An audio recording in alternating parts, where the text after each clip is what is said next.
Vous avez perdu combien dans ce type de business? 3 millions. C'était pour faire quoi? Nous voulions souscrire à une offre d'achat de véhicules. J'ai souscrit à 1 million pour apport de véhicules Suzuki Swift. Et aujourd'hui, celui qui vous a demandé de souscrire n'est plus là? On n'est plus là, elle est partie avec l'entreprise est fermée et puis on nous a dit que c'est une arnaque. J'ai souscrit aussi en donnant un apport de 1 million pour avoir un véhicule d'occasion. Voilà, et il est parti. Jusqu'à présent, le véhicule d'occasion n'est jamais venu? Non, jamais. Et ça fait combien de temps? Ça fait maintenant 8 mois, on va partir. Ça fait 8 mois qu'il attend le fameux véhicule d'occasion. Heureusement qu'il y a des Ivoiriens de bonne volonté, des personnes sous ressources de qualité, capables de vous donner la véritable information pour éviter ce type de traquenard. Monsieur Brice Kwao, dans cette émission, je vais vous expliquer comment distinguer une arnaque d'une bonne opportunité d'investissement. Mesdames et messieurs, bienvenue à ce magazine. Il y a problème, dont la vocation repose à une seule volonté, vous soumettre donc une situation qui éprouve les populations. Aujourd'hui, c'est les anarques dans les investissements en Côte d'Ivoire. Bonsoir.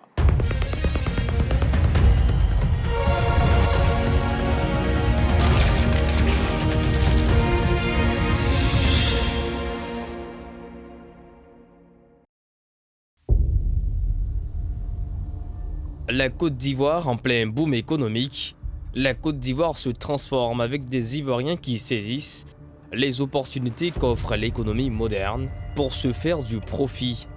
Ces dernières années, le pays connaît une vague importante d'investissements de tout genre.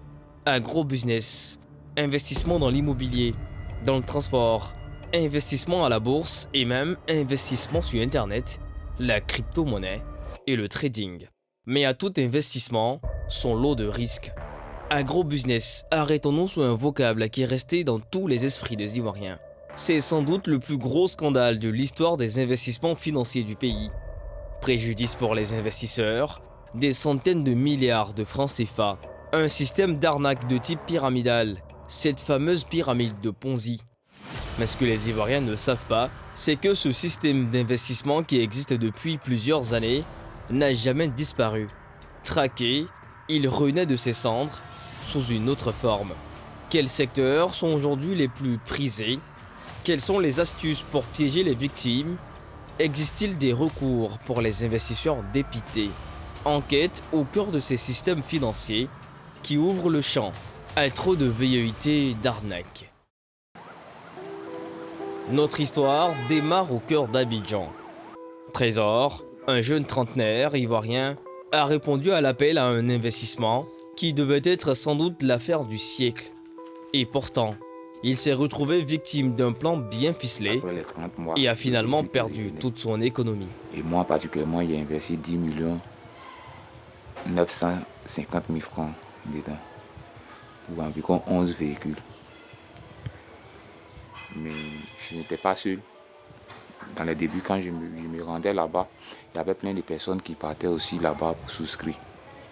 Et le premier rendez-vous pour la remise des clés des véhicules était le lundi 16 août 2022. Et le lundi, quand nous nous sommes rendus sur les lieux, on a constaté que le bureau était fermé. Et jusqu'au jour d'aujourd'hui, rien. Alors, comment s'est-il engouffré dans ce piège? Son destin bascule il y a moins d'un an, en août 2022. Il tombe sur cette affiche qui va faire pétiller ses yeux. Il a ensuite été séduit par un discours commercial très bien rodé, tenu au vu et au su de tous, pouvoir public y compris. C'est par ici que moi j'ai vu les annonces. Ici. Et ça disait quoi concrètement? Ça disait de commander un véhicule où tu devais payer apport initial d'1 million par véhicule. Si par exemple tu donnes l'apport d'un véhicule qui coûte 7 millions, les autres 6 millions qui restaient, tu avais 30 mois pour rembourser ces crédits. Et la gestion était à les charges. Après les 30 mois, le véhicule te revenait. Après renseignement, Trésor est conquis et intéressé par le projet. Il se rendra dans les bureaux de l'établissement Prestige Group, la société promotrice. Ce jour-là, il tombe sur ce monsieur Kiachou Wajdi, un ressortissant tunisien, directeur de ladite société. Et ce dernier a des arguments convaincants. Il a été là-bas, le chef d'agence, mais il lui a même expliqué mon projet, tout et tout. Et il m'a encouragé, le Tunisien, il m'a dit que les entreprises étaient vraiment fiables, qu'ils pouvaient m'aider dans ce sens. Et qu'ils pouvaient commencer, et puis au fil du temps, ils allaient toujours m'accompagner dans ce sens. Donc voilà pourquoi est-ce que j'ai cru en leur projet. Et ça vous fait quoi de savoir que tout ça n'a été vraiment qu'une illusion, un rêve? Bon, ça fait mal. Ça fait mal, mais c'est la vie. On ne peut pas rester là pour toujours penser à ça. C'est vrai, ça fait mal parce que plusieurs personnes parmi nous aujourd'hui, c'est difficile pour eux. C'est difficile pour eux, même pour se déplacer, c'est difficile. D'autres même emprunter des crédits auprès de la microfinance, tout ça pour investir des biens publics. Ça a foiré. Il y a plein de personnes qui m'appellent tous les jours pour savoir s'il y a une suite favorable. Sinon que c'est difficile pour eux. À cet instant, pour Trésor, tout semble crédible. Au départ, il va verser l'apport initial d'un premier taxi, 1 million de francs CFA. C'est le montant qui garantit la réservation de son véhicule. Puis, Trésor décide d'investir davantage. Il va finalement réserver 11 véhicules, soit 11 millions de francs CFA, payés en cash. L'homme reçoit des reçus et un protocole d'accord. C'est le lundi 16 août 2022. C'est là le premier rendez-vous où on devait avoir les cartons d'invitation pour pouvoir partir récupérer les clés des véhicules. Et en ce moment, moi, j'étais au Ghana. Et les premières personnes qui sont allées sur les lieux sont allées trouver que les bureaux étaient fermés. Aucun numéro ne passait. Et on ne savait pas vraiment à qui s'adresser. C'est comme ça, séance tenante. Nous sommes allés voir le commissaire du 18e arrondissement pour lui exposer le problème. Et à la suite d'une plainte qui a été déposée à son niveau, nous sommes allés voir le procureur de la République lui aussi. Lui, il a renvoyé le problème au niveau de la police judiciaire, sous-directeur de la police judiciaire. Et lui, il a engagé des procédures. Une ou deux semaines après, ils sont venus faire le constat eux-mêmes. Ils sont venus trouver que le bureau était fermé. Et ils ont forcé la porte. Moi-même, c'était à ma présence. Ils ont forcé la porte, ils ont ramassé tout ce qui était dedans. Comme il n'y avait plus personne. Il n'y avait plus personne. Il n'y avait plus personne. Tout et tout. Complètement disparu. Complètement disparu. Et après, je suis allé voir l'ambassadeur aussi de la Tunisie, en Côte d'Ivoire ici. J'ai été le voir à plusieurs reprises pour savoir si ces personnes étaient vraiment des Tunisiens. Lui, il m'a confirmé qu'ils étaient vraiment des Tunisiens, qu'ils sont passés à son niveau pour se faire enregistrer à l'ambassade, tout et tout, qu'il a même leur contact. Et devant moi, il a essayé de contacter l'un parmi eux, qui était à Tunis, et lui, il a décroché.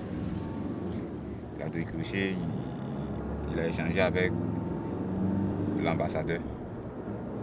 Et lui, il a dit comme ça qu'il était prêt pour revenir en Côte d'Ivoire, de venir dire sa part de vérité, de savoir qui les a envoyés, pour qui ils ont opéré. L'entreprise lui a donné 1 mois comme délai pour lui livrer ses véhicules. Ces véhicules d'occasion de plusieurs marques censés être importés depuis l'Europe. 1 mois après, Trésor se rend dans les bureaux de la société et à sa grande surprise, tout le monde a plié bagage, disparu, sans nouvelles.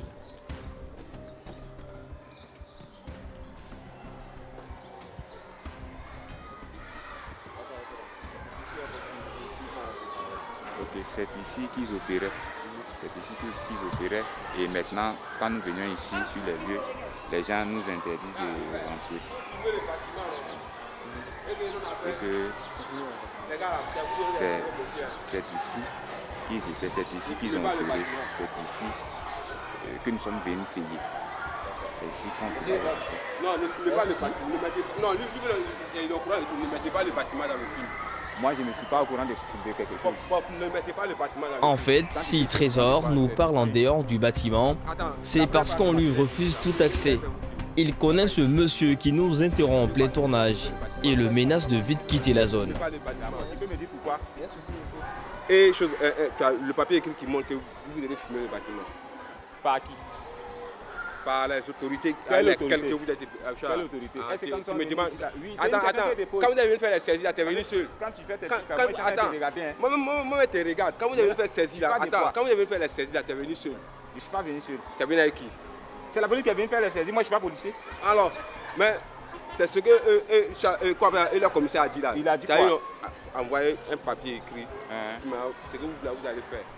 Ne filmez pas le bâtiment. Papier, envoyé papier. Non, si tu as bien laissé les consignes là. Non, il faut bien dire les consignes là. Nous ne sommes pas les premiers à chercher cette entreprise fantôme. Tous les jours, c'est le défilé de victimes. Aucune piste, aucun interlocuteur. Personne vers qui se tourner. C'est toujours comme ça qu'on venait. Oui. La c'est ici. Moi, je ne sais pas. Moi-même, c'est la 3e fois maintenant qu'on m'interdit l'accès ici. Ils ne sont plus à l'intérieur, on ne sait plus où ils sont. On ne sait pas qui leur a donné l'autorisation d'avoir le local ici. Rien. Aujourd'hui, quand on appelle les numéros des responsables, notamment KHO ou HD, tous sont aux abonnés absents. La ligne de votre correspondant est momentanément interrompue. Merci de rappeler ultérieurement. Welcome to Orange. The line of the person. Le site internet n'existe plus, impossible d'accéder à la page. Et la page Facebook aussi n'affiche aucune trace. Trésor n'a pas été la seule proie de la société arnaqueuse. En fait, l'établissement Prestige Group n'a existé que pendant 3 mois pour mener à bien son plan d'escroquerie. Ce sont au total 523 personnes qui ont été grugées. Un après-midi, nous leur avons donné rendez-vous et tenté de rassembler quelques-uns d'entre eux. Exactement. Oui, j'ai investi aussi là-bas. Ce sont les reçus qui sont là. En fait, je me suis dit que, étant jeune, je ne voulais pas faire une seule activité parce que je voulais non seulement faire cela, le truc du transport, pour pouvoir moi aussi me défendre et aider comme ça aussi mes petits frères qui sont là, qui ne font rien. Donc c'est comme ça que je me suis dit, alors, je vais me lancer dans le business du véhicule. ETS Prestige Group nous a sollicité. Je les ai écrits sur WhatsApp, c'est ainsi qu'eux aussi m'ont montré maintenant leur bureau. Donc je suis parti là-bas comme ça pour aller prendre plus de renseignements. Donc après les renseignements, ils ont demandé comme ça d'avoir quelqu'un comme aval. Je suis venu avec une amie, ils ont dit non que c'est pas possible. Donc de venir avec ma maman. Et si elle aussi elle fait une activité comme ça, ça sera sûr et certain qu'elle peut être mon aval. Donc c'est ainsi que nous sommes retenus encore après. Le visage marqué, ils perdent peu à peu l'espoir de rentrer en possession de leurs fonds. Chacun ici a cru en ce projet dans lequel ils ont placé leur économie tout court, pour les uns, et pour d'autres, l'économie de toute une vie. Il était question d'envoyer des apports. Un apport de 1 million pour des véhicules d'occasion. Ce qu'on a trouvé quand même accessible. Et on a cherché à savoir, des voitures d'occasion qui vont d'un lot de 3 à 6 millions. Ça, c'est des voitures d'occasion. De 3 à 6 millions. Et le prix varie selon les marques. Mais avec un apport de 1 million, ils te donnent la voiture. Le reliquat, tu payes sur un délai de 2 ans, mais de manière échelonnée, de manière mensuelle. Donc on a trouvé que quand même c'était accessible. Voilà, c'était vraiment praticable. Mais là où on va se faire avoir, c'est que on fait des commandes de voitures, on nous dit d'attendre 1 mois de délai pour livraison des voitures, puisque les voitures quittent à l'extérieur. Ok.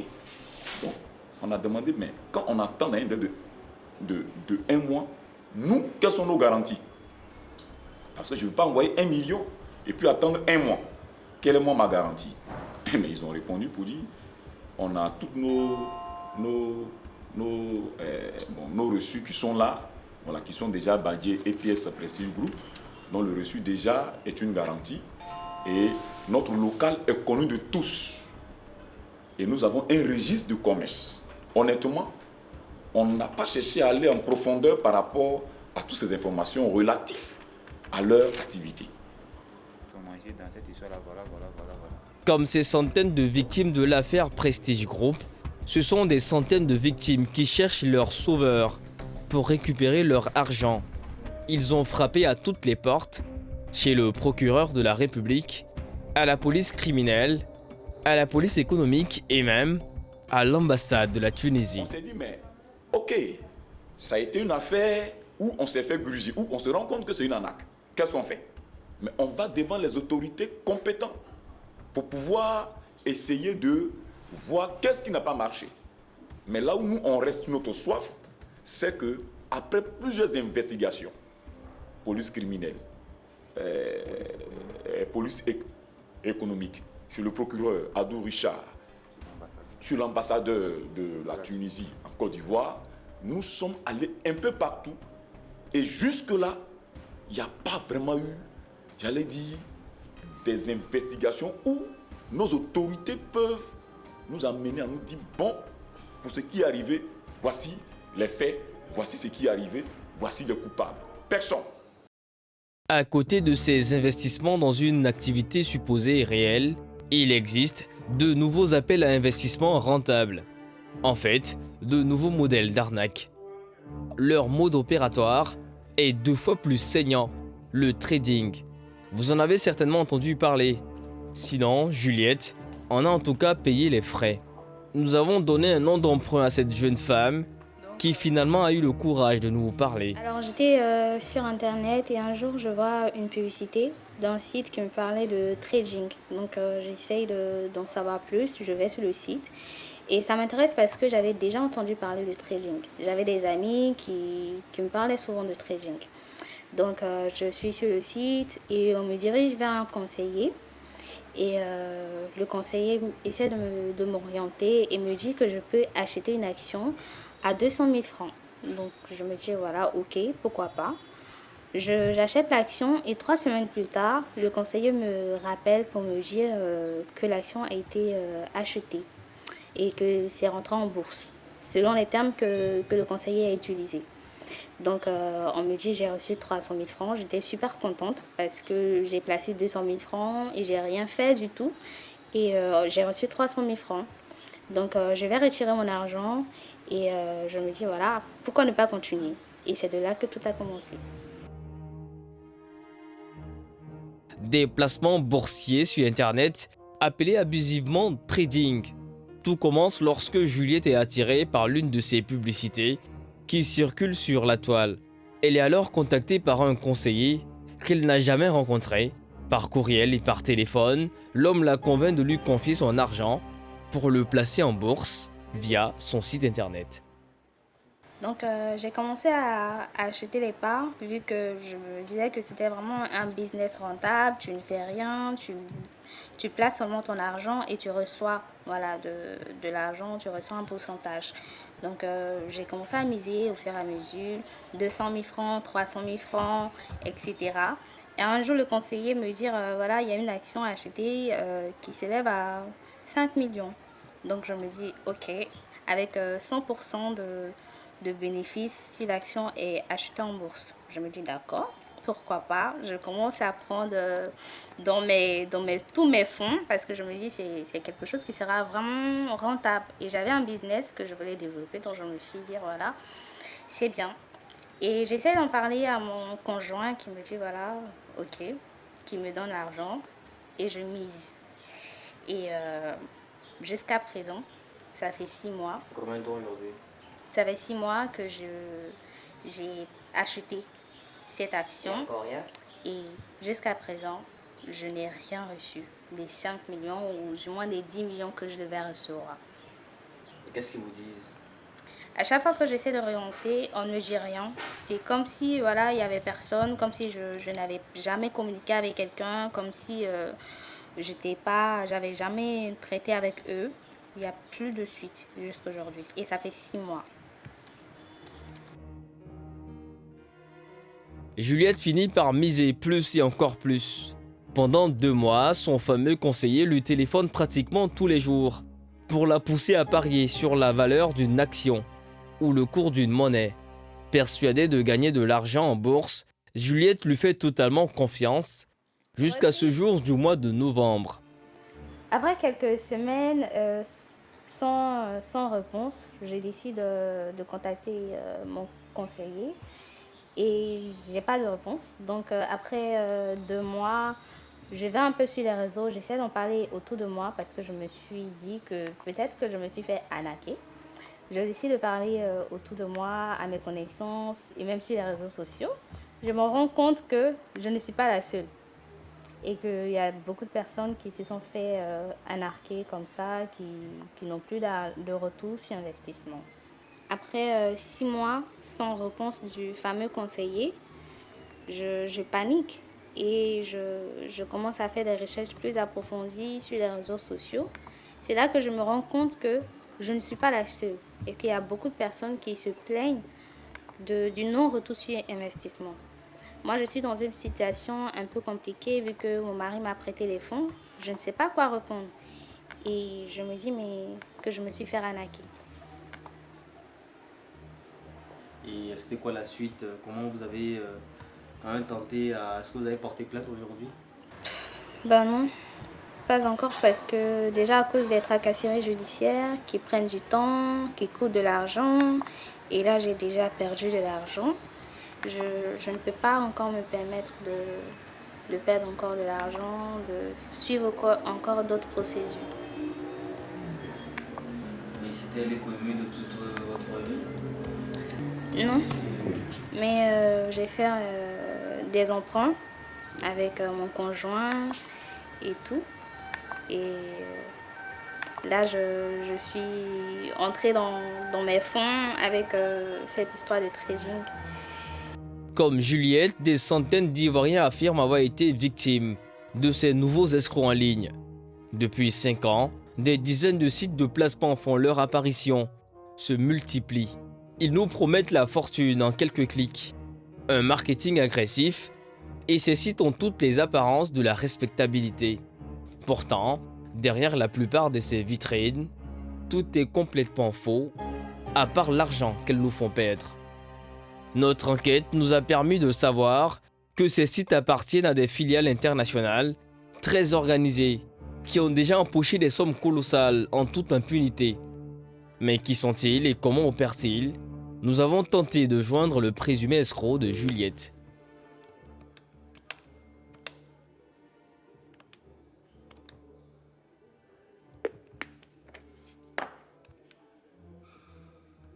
Votre correspondant est indisponible. Votre appel va être renvoyé vers sa messagerie vocale.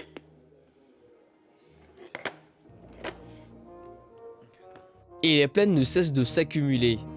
En fait, ce modèle d'investissement financier est ce qui est connu comme la pyramide de Ponzi.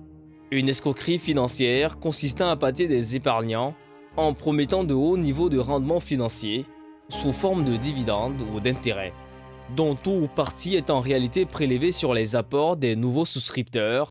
Le système finit inévitablement par s'écrouler lorsque les retraits deviennent importants. À quelques années de sa retraite, elle avait un rêve. Pour ses vieux jours, Clémentine avait l'ambition d'investir dans l'achat d'un véhicule neuf pour l'insérer ensuite dans une flotte de taxis VTC. Pour se l'offrir, elle avait économisé toute sa vie, mais rien ne s'est passé comme prévu. À la police criminelle au plateau, là où j'ai désiré porter une plainte contre la société Transculcom pour son produit Star Motor. C'est-à-dire quoi? Cette société a un produit Star Motor qui te permet de souscrire 50% à l'inscription du produit, de la voiture que tu veux. Et après cela, une fois que la voiture est livrée, 2 mois après, tu es capable, en fait, tu es censé livrer, payer sur échelonnement de 24 mois, les 50% restants avec la société. Et s'ajoute à cela un paiement que tu fais de 184 000 francs par mois à la société Star Motor. C'est nous qui versons ça? C'est nous qui versons ça. Lorsqu'ils nous livrent le véhicule, nous commençons à utiliser le véhicule. Nous leur versons 184 000 francs par mois jusqu'à ce que les 2 ans arrivent. Voilà comment ça se passe. Ici encore, le scénario est toujours le même. Clémentine avait le projet d'acheter une berline. Coût du véhicule, 10 millions de francs CFA. Mais voilà la proposition de l'entreprise. Juliette doit d'abord payer 50% de la valeur du véhicule, c'est-à-dire 5 millions de francs CFA. Les autres 5 millions seront payés de manière échelonnée sur 24 mois. L'entreprise n'a jamais lancé de commande de véhicule. À la suite de cela, il s'est rendu là-bas me promettant que la voiture allait arriver dans le mois de décembre 2022. Chose qui n'a pas eu lieu. Parce que lorsque décembre 2022 est arrivé, le 7 décembre 2022, ils m'ont envoyé un mail me disant d'attendre.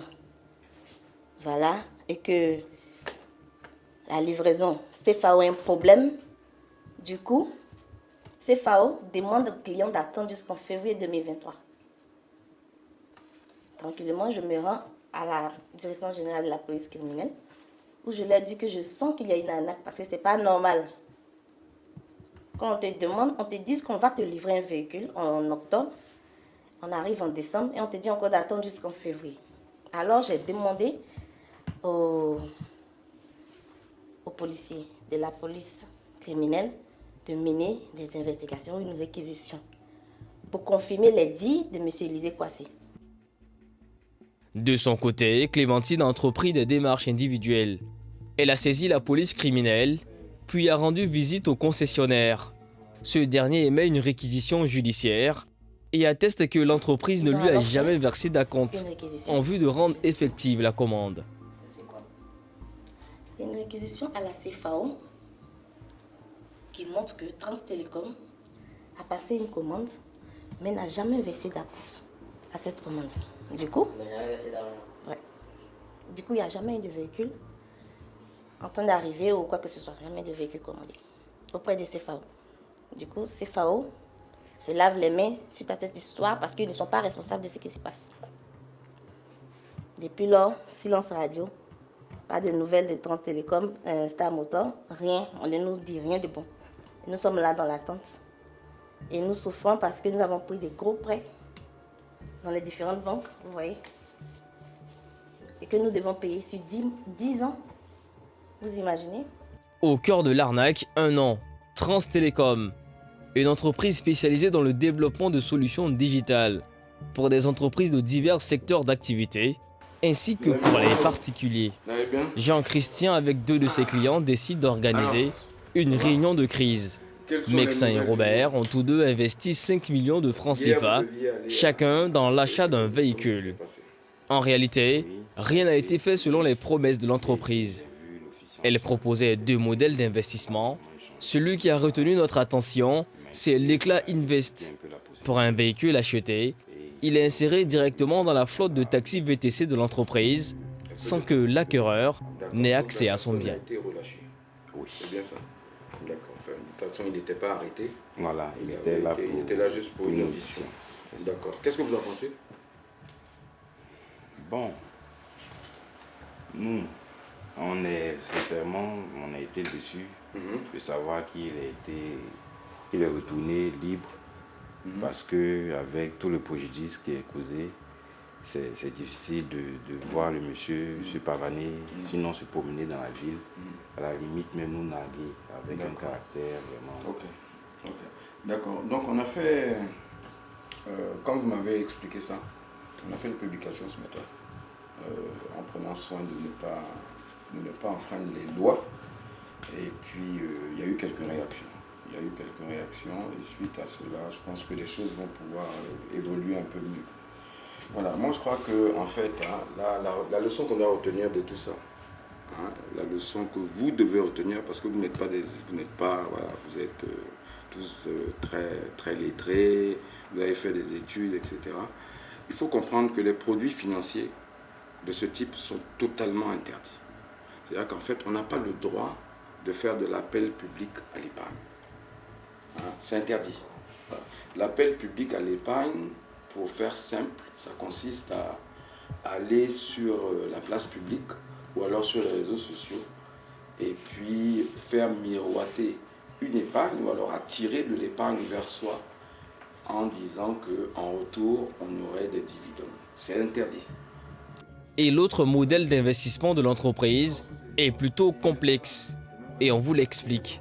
Pour 1 million investi, l'entreprise vous verse 8% du capital investi pendant 11 mois, soit 80 000 francs, et au 12e mois, le capital est remboursé. Alors pour 5 millions, vous avez 10% du capital, soit 500 000 francs chaque mois pendant 11 mois, et le 12e mois, vous avez 4 500 000 et 1% des actions de l'entreprise à vie. Quand les gens ont commencé à se plaindre, en fait, il y a eu un enchaînement de plaintes et de gens qui venaient sur les réseaux sociaux et qui en parlaient. Donc nous, on a observé ça de loin. On fait beaucoup de veille nous-mêmes. On fait de la veille pour de l'assistance auprès de certains services juridiques officiels. Et donc, on a essayé de surveiller un peu ça. Et on s'est rendu compte qu'effectivement, il y avait un modus operandi qui était le même et qui revenait à chaque fois. Les gens disaient qu'ils avaient donné de l'argent, qu'on leur disait d'attendre, et puis que ça ne venait jamais. Et voilà, quoi. C'est un peu ça qui a attiré vraiment notre attention. Vous avez parlé justement du numéro de châssis. Oui, alors, il se trouve que dans un des collectifs, des personnes qui ne se connaissaient pas se sont retrouvées avec 2 numéros de châssis qui étaient les mêmes. Je vais même dire qu'ils étaient similairement les mêmes, parce qu'il y a eu une subtilité. En fait, ils ont donné des factures à ces personnes-là avec des châssis qui sont les mêmes, mais on a enlevé une lettre. Donc, du fait qu'on enlève une lettre, non seulement on se retrouve avec un châssis qui est faux, mais mieux, on a vérifié le châssis qui comporte les 17 lettres, parce que tous les châssis doivent comporter 17, pas 17 lettres, 17 comment ? Voilà, 17 caractères. Et ce châssis, il a vérifié, n'existe pas. C'est-à-dire qu'en fait, la voiture n'existe pas. Donc à ce moment-là, on s'est dit, là, il y a un véritable problème. Et là, c'était vraiment des signes avant-coureurs. C'est plus avant-coureur, là, c'est des signes flagrants. Quand on vous donne une facture avec un châssis de voiture qui est inexistante, une facture avec un châssis de voiture un faux châssis, là, c'est plus un signe avant-coureur, c'est un signe palpable. Aujourd'hui, ils ont entamé une procédure judiciaire à la police économique. Ils espèrent bien récupérer leur argent. D'après l'évaluation de l'expert, il faudra beaucoup de temps et d'argent pour aller au bout de la procédure et obtenir gain de cause. J'ai investi 5 millions de francs CFA. Qu'est-ce qu'on vous a dit avec tes 5 millions? On m'a dit, je fais le versement et 60 jours plus tard, je reçois le véhicule. Je fais le versement, 60 jours plus tard, je reçois le véhicule. J'ai fait le versement. Aujourd'hui, ça fait 10 mois, je n'ai pas reçu de véhicule. Et on vous a dit comment vous gagnerez, comment vous ferez du bénéfice? Non, moi, pour ma part, c'était pas Éclat Invest. C'était pour l'achat d'un véhicule. L'achat d'un véhicule, les modalités sont versement 50% à la commande et les 50 autres pourcents sont étalés, sinon échelonnés sur 24 mensualités, donc 2 ans. Et c'est comme ça que j'ai versé 5 millions pour un véhicule qui a une valeur de 10 millions de francs CFA. Les 5 millions sont totalement financés sur prêt bancaire. Donc, depuis maintenant 10 mois, chaque fin du mois, je suis prélevé. Je ne jouis pas de mon bien et c'est compliqué. C'est un peu mon histoire avec la société en question. Cette entreprise incriminée, nous avons décidé de nous renseigner sur elle. Même si toutes les juridictions ont été alertées de ces pratiques, pour l'instant, elle n'a pas été inquiétée par la justice en attente de plus de preuves. Elle continuerait même à étendre son business. Pourtant, les victimes nombreuses s'accumulent. Ça a été transmis à la police économique et financière qui poursuit son enquête. Je crois qu'avant-hier, la personne principale qui a été citée dans plusieurs de ces affaires a été reçue en audition à la police économique et elle est repartie libre chez elle.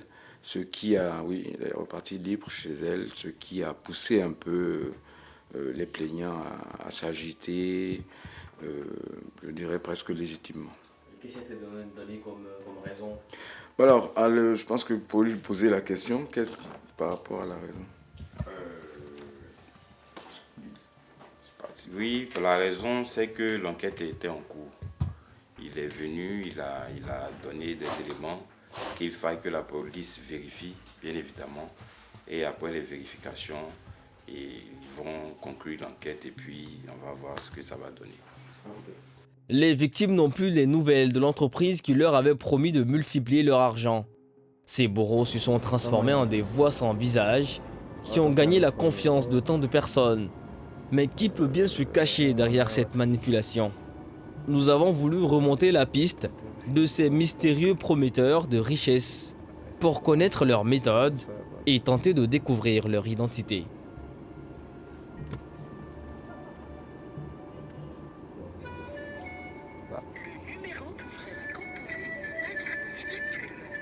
Ce numéro aussi n'est pas disponible. Il y a un troisième numéro, je crois, sur la page, sa page Facebook. Ok, voilà. Donc, c'est le dernier contact qu'on a. La ligne de votre correspondant est momentanément interrompue. Merci de rappeler ultérieurement. Donc 3 numéros. On n'arrivera pas à le joindre. Face à la crise, nombreux sont ceux qui s'engouffrent dans la brèche et proposent à grands coups de bannières publicitaires, vidéos sur TikTok et stories sur Instagram, des bons plans, de l'argent facile gagné avec son téléphone, des revenus passifs, autant de mots-clés pour délester les Ivoiriens de leurs économies. Ces entreprises connues des autorités n'ont peur de rien, mais elles semblent craindre en revanche la mauvaise publicité que pourrait leur faire notre reportage, se fichant des préoccupations des victimes qui continuent d'exprimer silencieusement leur détresse. Un râle de douleur, y a problème.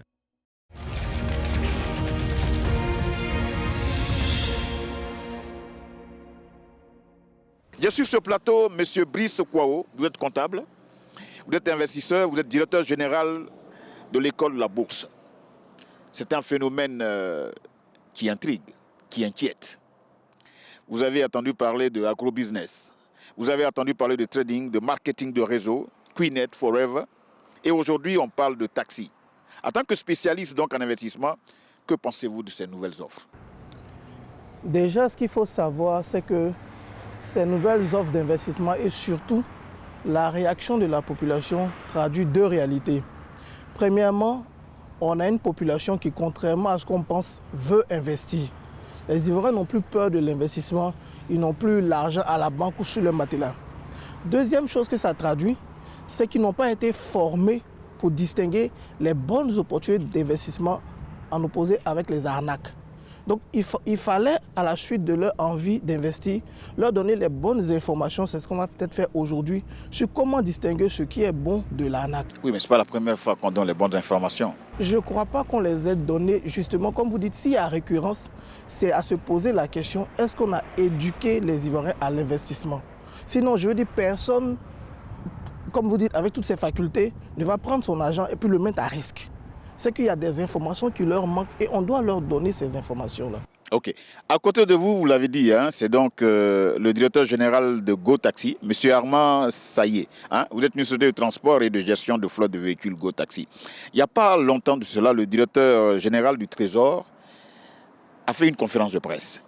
Au cours de cette conférence, il a dit que pour solliciter de l'épargne des citoyens dans un pays, il faut bénéficier d'un agrément.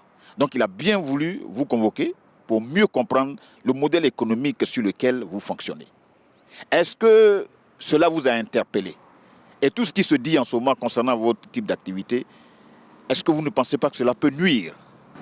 Ok, merci pour la question. Mais bon, je vais rebondir sur ce que mon frère vient à peine de dire. Quand il a parlé de manque d'information de la population n'est pas formée. Et là, c'est la pure vérité. Parce qu'il y a carrément un vide juridique qui existe en Côte d'Ivoire. Quelqu'un peut réfléchir et puis mettre quelque chose en place parce qu'on lui a simplement dit qu'il doit créer une entreprise avant de travailler. Il crée l'entreprise, il pense que comme il paye les impôts, il peut faire ce qu'il veut. Et ce qui est marrant en Côte d'Ivoire, c'est que l'État ne réagit pas dans l'immédiat. Moi, je suis propriétaire de société de gestion de flotte. Mais quand j'ai vu la tournure que prenaient les choses, très vite, je suis venu sur les plateaux de télévision et j'ai alerté l'État. Pour leur dire Vous l'avez fait quand? Je l'ai fait en novembre sur le plateau de Talk à Live TV. Je l'ai fait.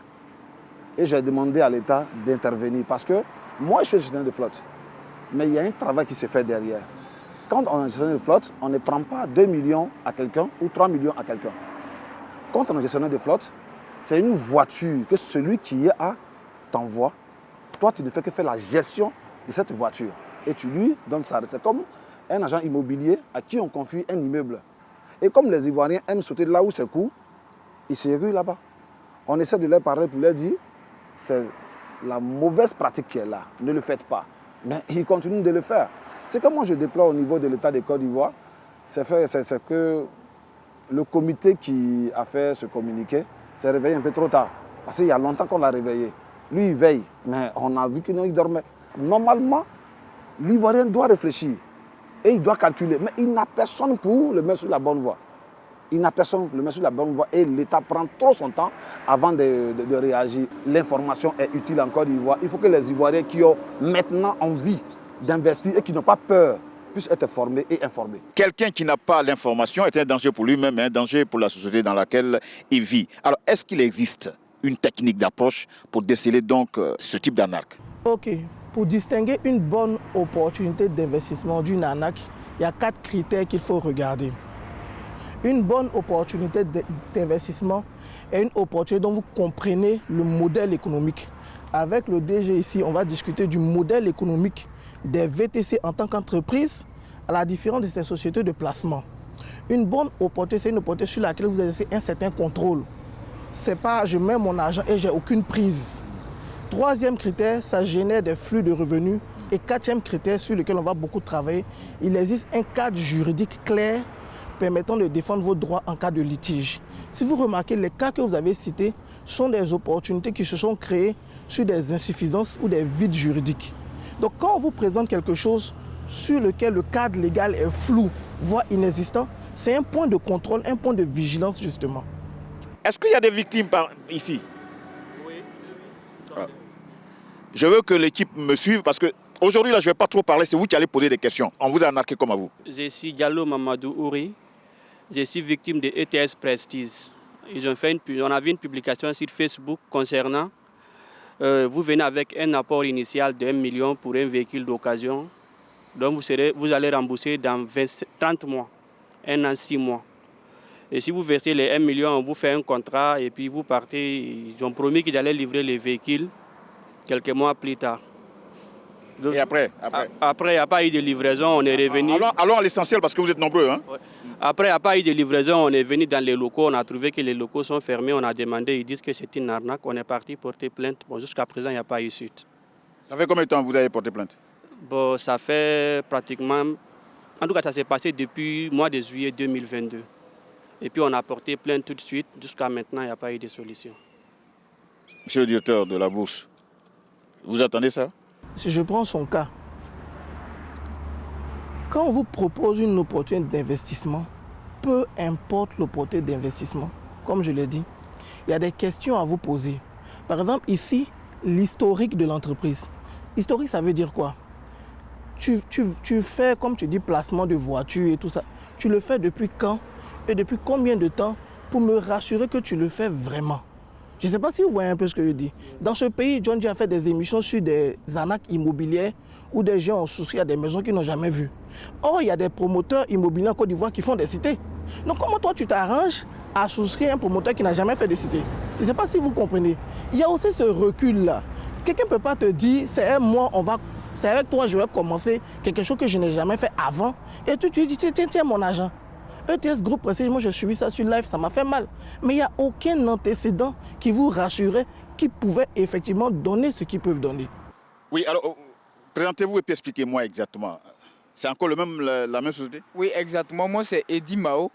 J'ai vu les annonces sur Facebook et j'ai eu à vérifier un peu les annonces. Je suis venu au bureau qui était à Faya. Je suis reparti une semaine après, je suis revenu pour m'inscrire.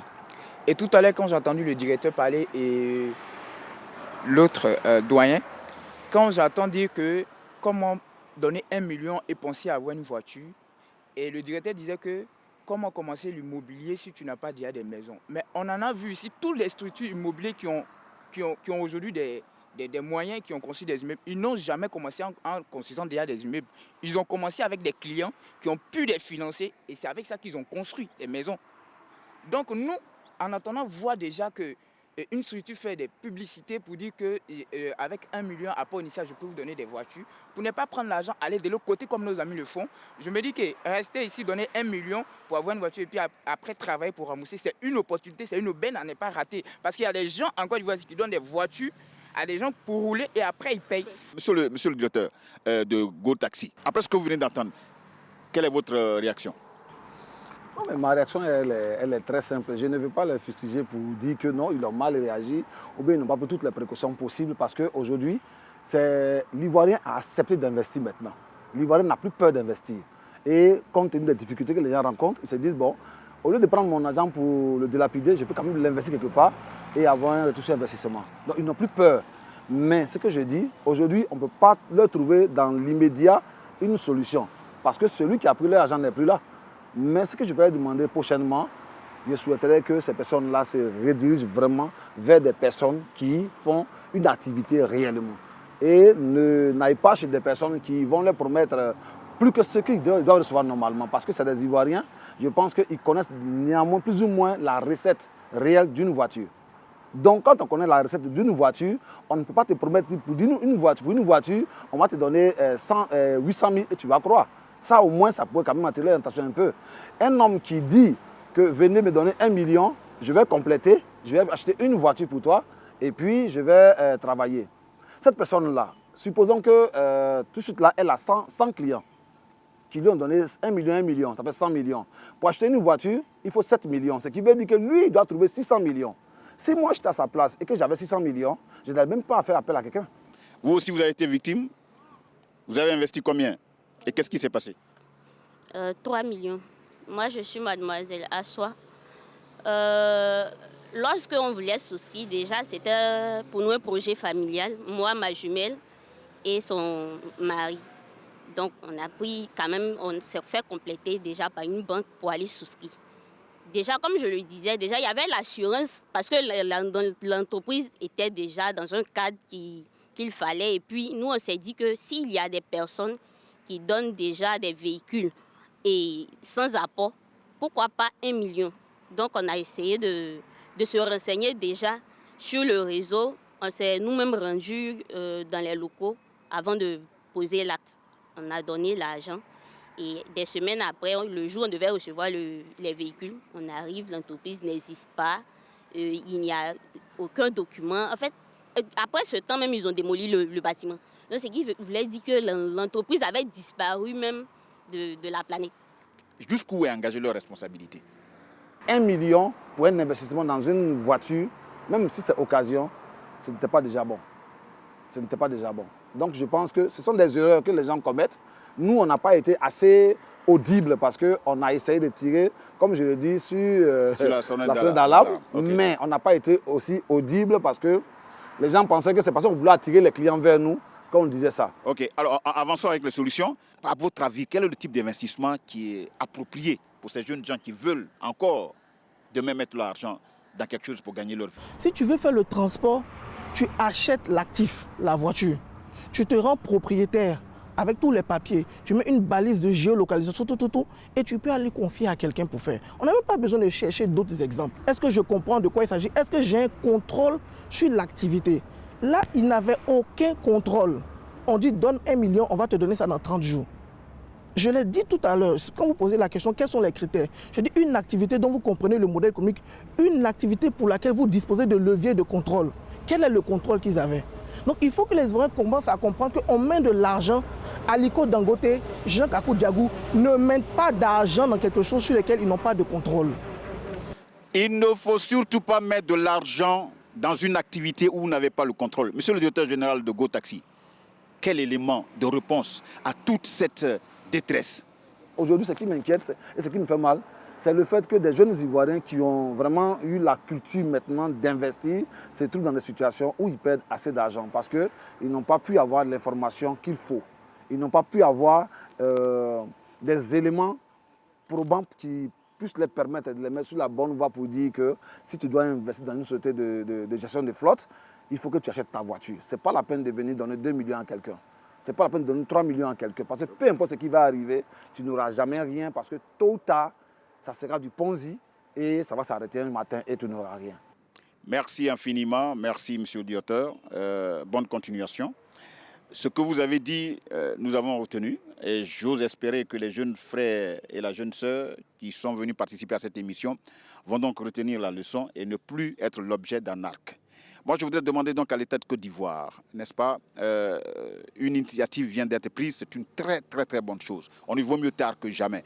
Et je reste convaincu qu'au cours de cette réunion, avec les échanges avec tous ceux qui sont dans ce type d'activité, des débuts de solutions vont être trouvés.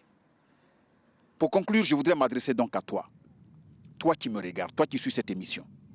Tu as écouté tout ce qu'on a dit. À partir d'aujourd'hui, avant d'investir dans quoi que ce soit, comme l'ont dit mes invités, il va falloir faire le tour de la question. Quelqu'un qui vous propose 1 million pour vous donner un véhicule, qu'il vous donne le véhicule, vous le remettez 1 million. Si ce n'est pas ça, laissez tomber. Fasse Dieu que ce type d'activité prenne fin. À dimanche prochain.